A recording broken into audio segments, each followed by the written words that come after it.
Oh, hey, I'm Coco, and welcome to our talk show, Single and Too Tired to Mingle.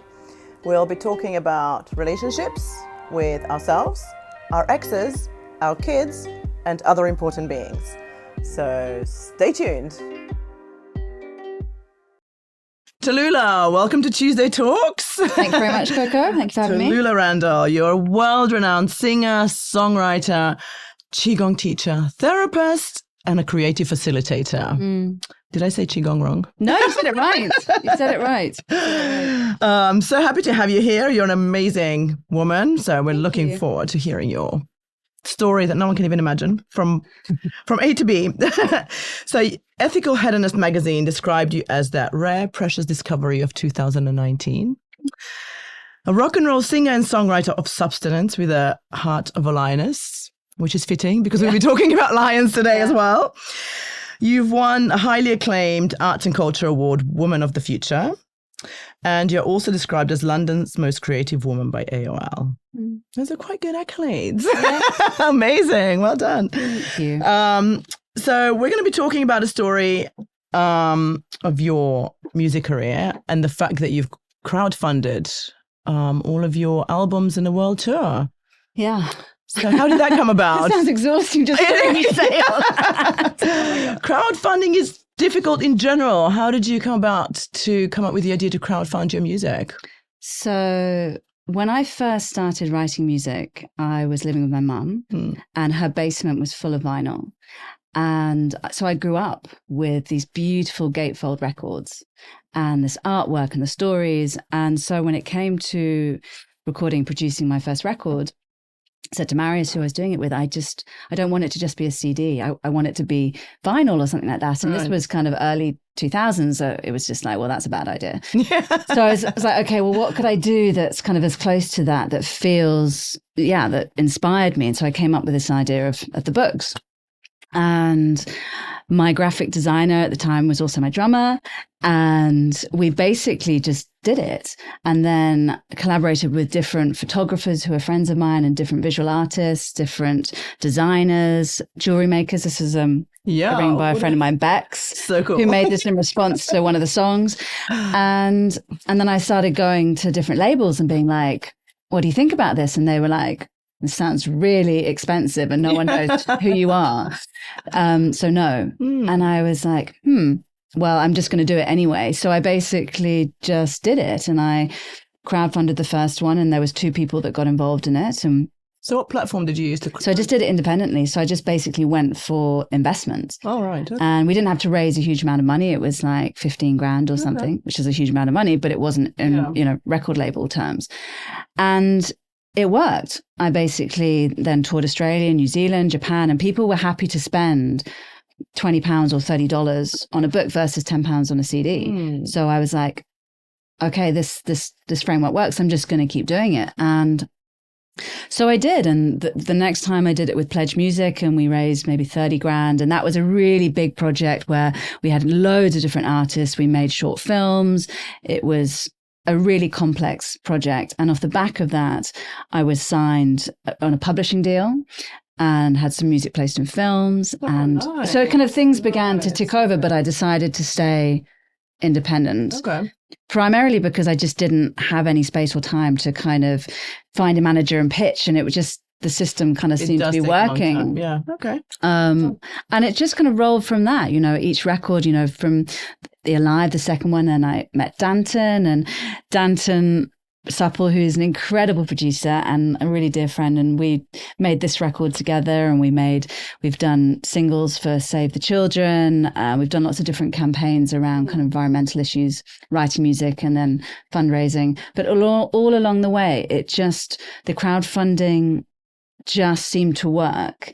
And there was such a kind of large number of people loving what I was doing that every time I kind of stopped doing something, and there were periods over the last kind of nearly 20 years where I would stop and then people would be like, what's going on? Where's the music? And let's do another, Okay.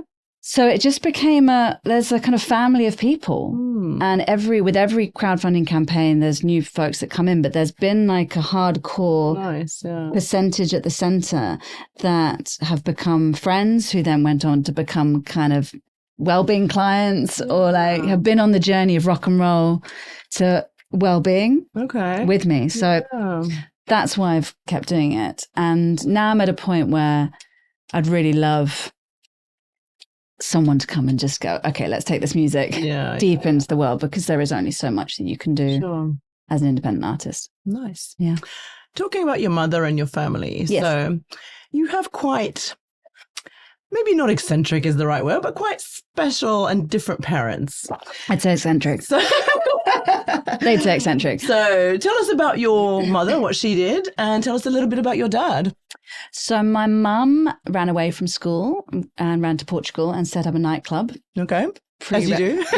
Pre the revolution, called 7½, and hence all the gatefold records. And then did that, came back here, opened up a nightclub called 7½here in Shepherd's Walk, and had kind of like the Stones and Jimi Hendrix. And, Jimi Hendrix played her club for 2 weeks on the proviso that he could rehearse there for free. And then the day that Hey Joe went to #1, he was playing in her club. My God. She was just like, Oh, so cool. So she's really very cool and an inspiring woman, and has been kind of like, she's been my rock, because throughout her life, she's reinvented herself. She's an amazing entrepreneur. She's kind of represented different artists. She worked with Shirley Bassey. She worked with Ivana Trump. She kind of would help she's just done some craziness. She became like an etiquette coach on Radiate to Lady, which was a surreal turn of events for all of us. Right. And still one we can't go at. But she's very, very cool. So that's mum. And dad, Dad's an Aussie, was an Aussie, and he came over here in the late 60s with his best friend Ace, and they owned a furniture shop called Sophistocat. No, Gandalf's Garden. I can't remember. Anyway, it was at the end of the King's Road, and they decided one day... This was in Chelsea, right? This is in Chelsea. Mid-London. This is like swinging 60s. Yeah. And this was just before he met my mum. Right. And they basically, in their swinging 60s haze, went into Harrods one day, and there were 2 lion cubs for sale, and for £300 each, and decided that that was what they needed to do and buy. So they saved up the money selling their pine furniture and went in to buy both, but one of them had been stolen. So the female had been stolen, so they could only buy the male. So they bought the male cub. Wow. This is Harrods, Central London. This is Harrods, Central London. High-end department store. 4 or 5, sometime around there. And they... For our viewers and listeners who don't know what Harrods is. Yeah. I mean, you could buy islands and you could buy elephants. I mean, it was... Yeah, I heard they had an elephant, baby elephant for sale prior to that. Yeah, it was a weird... Can you imagine? A weird thing. So basically, they kept Christian until he was a year old, and then Bill Travers, who played George Adamson in the film Born Free, came into their shop, and they were like, help, we've got this year-old huge lion who is just completely domesticated, and who would kind of walk down the King's Road with them and play football in the local park and like playing with chicks, like literally. I mean, he was so like a big cuddly cat. Anyway, Bill helped them by getting in touch with George Adamson, who thought Born Free was about, and they managed to get the Kenyan government to agree to take Christian back out to Kora, to where George was in Kenya, and rehabilitate him. And at the time, George was really apprehensive as to whether Christian would have any natural instincts at all. He was seventh generation Zoo lion, and amazingly, he did. And over the course of 9-10 months, basically, George rehabilitated him using Boy, who was the lion in Born Free, who was the main male lion. And I think what we should kind of say here is, whoever hasn't seen this video should watch it. Yeah. But with a box of tissues on the side. Yeah. So this video was made in the 1970s, wasn't it? So and then it late resurfaced 60s. late 60s. Okay. And then it resurfaced just a couple of, in the 1980s, wasn't it? Or no. So basically, it was they filmed everything to do with Christian, right? An old kind of 16mm footage, and the clip that you're referencing was basically after they'd left Christian with George and they'd come back to England, and George was like, I need to do my thing. They returned 9, 10 a year later. I'm not exactly sure. I can't remember. And just before they arrived, George said, he's gone. We haven't seen him. There's not really much point you coming. And they were like, we're going to come. And the day before they arrived, he strolled back into camp. So great. Which is extraordinary. And if you're into kind of any of this kind of telepathy kind of stuff, you know, Rupert Sheldrake and his work around kind of animals and their capacity to connect, it's not surprising that that happened. But it basically changed. What happened next was that there's this piece of footage of Dad and A standing at the bottom of this hill, and Christian kind of stands up and he looks down, and there's a bit of recognition. He starts walking down slowly, and then Ace calls his name and he runs and he just launches into their arms.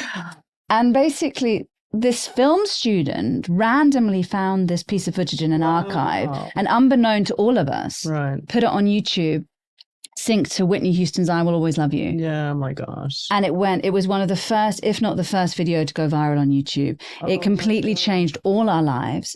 It changed conservation because it showed people that animals relate, they attach, wild animals relate and attach. And then there was a plethora of other stories that came after that. Right. But it meant that Dad and Ace then spent the rest of their lives talking about conservation, talking about the George Adamson Wildlife Trust, talking about the importance of safeguarding this planet, not only for ourselves, but for all the other animals, the plant species that we coexist with. So it's a really, really important story. And it changed our lives. And when Dad passed away a couple of years ago, it was horrific. And it was really intense because we were kind of like slightly bombarded by the number of journalists, and like you kind of had no idea how big this story is until he passed away. And I mean, literally on every news channel, every magazine, newspaper was this story. And we were getting messages all around the world from people just saying how sad they were and how moved they'd been by this story. It was absolutely it was a really extraordinary experience. So how did your lives change after that video went viral? We started talking about lions a lot more. Right.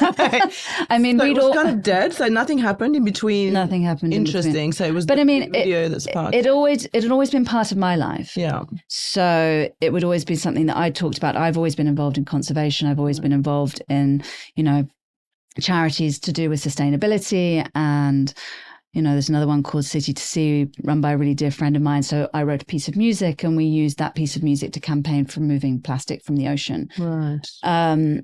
So for me, there's always been an affiliation. There's always been a relationship with Christian. And one of the pieces of art, for example, in my second album was a piece of art representing Christian and Dad. I was always really, really proud of it. Yeah. And but how it changed our lives is that I guess we all became much more in the public eye again. Right. And people have always asked me, what drives me as an artist? Is it to be famous, or is that, because that's such a thing for a lot of people. Yeah. I've grown up with fame. I've been surrounded by that. That's never been my driving force. Yeah. I'm an artist. I write, I create, and I love it. And I'm really fortunate in that I've got parents who are so entrepreneurial and eccentric and weird and wonderful that they've supported my journey as an artist and as a facilitator. And I'm really comfortable talking about this stuff. I've been doing things like this for decades. Right.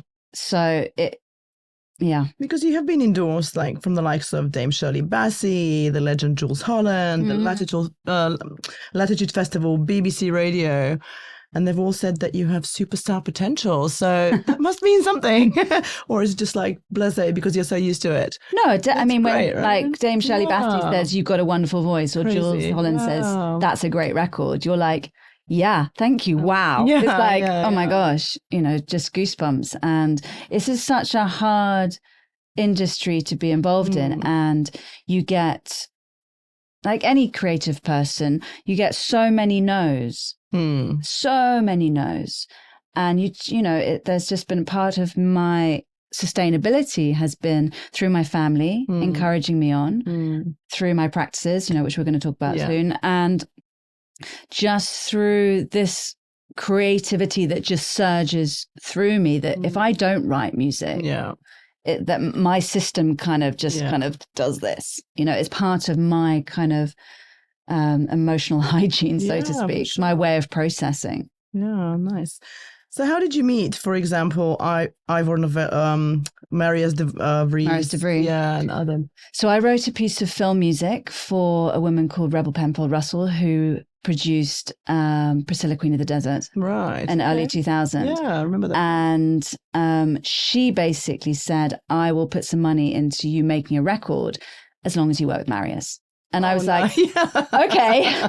He'd just come off Moulin Rouge and Romeo and Juliet and Madonna's Ray of Light. And working with Marius was, it was like a wake-up call. You'll suddenly go from very little recording experience to working with one of the top producers in the world. And it was a challenging experience because I was such a young artist and I was really unclear about my sound and my direction. And, but we made a record that we were all really proud of. And I'm really grateful to Wonderful. Yeah. So the only way is up. Yeah. So apart from your music career, you're also a healer. I'm a facilitator. Okay, so tell us how you got into that. So why did you get into that? So after touring out I did this kind of worldwide tour, and that part of it was, organized by me. I had a fake booking agency under a pseudonym called Sophia Brewer. Okay. And I booked lots of shows, and I got onto a support tour, and I toured with some musicians from my band. But the combination of doing, not only producing, co-creating, running these kind of projects and booking tours and then touring them was just like burnout. Sure. Yeah. And I basically got back to London, and I was staying with mum at the time, and I was just burnt out. I was having really extreme panic attacks. I was not sleeping. I was so anemic. Right. Because I just pushed myself so hard. And this is common with people that are kind of up and coming and they want to get a lot of things done. Like, let's say for new artists who want to go down the route that you've gone. I don't know if it's necessarily common from that trajectory. There's a lot of artists who burn out because they're just getting really high. Right. Okay. So you weren't doing that. No, they're just getting really wasted. Right. So there's like a kind of, So there's two different types of burnout. There's two different types of burnout, but there's you get burnout in all industries, and that's not just that. I remember when I folded my first company. Yeah, I couldn't open an envelope anymore. I'm like, I just don't have the energy. Yeah, anymore. it's just complete exhaustion from just being driven and driven and driven and driven. And what drives that can be systemically traumatic. There can be trauma within the system that's driving you to just push and push and push. The book, it was the same. And push. Yeah. And so there comes a part of kind of resolving what's that underlying trauma to be able to change that pattern. And so for me in that moment, there was like, I want to keep creating. I want to keep doing what I'm doing. I need to change my lifestyle. And what came into my life was Qigong, Chinese medicine, nutrition, and kind of educating myself around that. And it was like a duck to water. I was just like, oh my God, with the Qigong, I felt it so automatically in my system. I felt the energetics kind of move that I was like, I just want to do more of that. So I started going to Qigong camps. I did a 2-year teacher training, not because I wanted to teach it. I just wanted to be immersed in it. And it's just unfolded from that. Every kind of training that I've done was because it's just led me somewhere else. I suddenly was drawn towards sound healing, as a vocalist, as someone that loves instruments. It was like, oh, okay, how can I use sound to support people regulating their nervous system? Right. And so I did a sound therapy training, and then I'm completely fascinated by somatic therapy. So I've been immersed in that world, and then authentic relating, which is really learning how to communicate, how to kind of relational Aikido, how to work with people when there's charge in the system. And now I'm exploring something called systemic systemic coaching and constellation work. And this is all because this is just something that really fascinates me. And then in the same breath, it's kind of transformed my life. And I never went out going, I'm going to be a facilitator. But it just happened. And people started asking me to run voice empowerment workshops. People started asking me to teach them Qigong or public speaking. And sort of fast forward now, you know, I have this world as a songwriter, and then I have my world as a facilitator, and I work, you know, with Soho House. I work with lots of different corporates, basically running well-being workshops, supporting people to set boundaries, how to avoid burnout, how to communicate authentically. And ostensibly, the root of all of that is Qigong. So it's just, that's just interesting. That's what I've. So where do we find you if we want to take one of these courses with you? So I have two websites. I've got Tallulah Rendall, which is all things musical. And then I've got Tallulah Rendall Wellbeing, which is all things kind of corporate and in that realm of things, you know, for sound. So I do sound bursts, I do one-to-one courses, I do coaching. And the way that it works is that it basically has enabled me to continue being an artist and have a really healthy lifestyle and share when I can, when I have time, with other people. And it's just it fascinates and it weaves like this. Yeah, I'm sure. So it's, So those of you who haven't heard your voice, highly, highly recommend it. It is so therapeutic. I was listening to it in the car on the way home one day and I'm like, that's like an angel singing. Oh, beautiful, really beautiful. So highly recommend it. Thank you. So Tallulah, what are some of your plans for the future? So, you know, this album, Love Carries Me Home, which is sonically so different from the other records because it was written in lockdown. Right. I was on my own, didn't have other band members. And so it's an acoustic record with harp and double bass. It's sonically this little world. And it's dedicated to Dad. And the songs really are a kind of, it's hard to kind of articulate really, but basically they are a distillation and a kind of little golden nugget of what it is that I believe in as a human being. So there's a kind of real focus on loving kindness, on empowerment, and this kind of intention behind this record and releasing this record was that it would inspire, I hoped it would inspire other people, that they would find these songs really healing in a way. You know, I wrote them in response to, I'd had a really horrific, fairly abusive relationship in lockdown, and Dad died and I was in isolation. It was, my universe kind of went like this. And the only way that I could kind of find my way through it was through the Qigong, through the sound meditation, through the loving kindness practices. And one of my teachers was showing up every day on YouTube and holding these loving kindness meditations. And our Sangha, kind of a global Sangha, was brought together. And that was such a lifeline for me during this time that it led to me writing Love Carries Me Home, which is this song all about really finding the love that's within you rather than kind of needing somebody else. And Be a Little Kinder, which is all about acknowledging, it's actually really acknowledging the beauty of what happened in lockdown, the silence and the stillness. And actually, can we be a little bit kinder to ourselves, each other, but also the planet? Yeah. You know, because in those moments where we stopped traveling and you could hear birdsong, absolutely, the kind of animals started coming back, and there was a point where there was birdsong underneath the Golden Gate Bridge that had never been heard.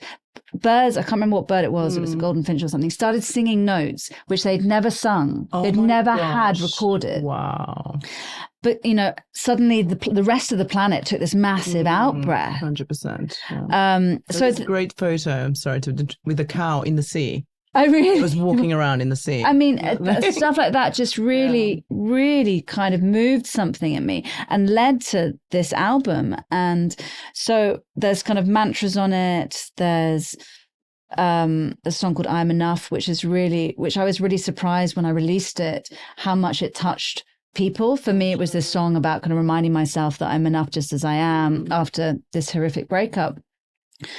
But then I suddenly realized that how many other people experience this belief, it's like an epidemic. Yeah. And what happens as a consequence of that is we buy stuff, we consume and we consume and we consume. And what happens if we kind of actually address that kind of root trauma?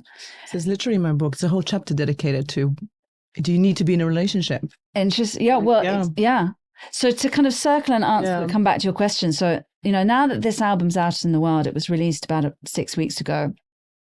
And sonically it's niche, folk music is kind of maybe like over here, and the kind of, I was like, it feels really important to take this music really into the mainstream. If you were going to take like Dharma into the mainstream, how would you do it? Right. And I love melodic techno. I love to dance. I'm like the first person on any dance floor. I'm the person where they're like, are you really high? And I'm like, no, I just really love to dance. And I like to dance with that you live in Ibiza most of the day, most of the year, right? Yeah. I dance with wild abandon. And so my mission was to then basically remix some of the kind of core tracks on this record into melodic techno so that they could be sunrise, sunset in an Ibizan club. And that people, my hope was that this message would go deeper into life and hopefully inspire more and more and more people. Okay. And that's my kind of thing as an artist, as a facilitator, as a human being. It's just to kind of really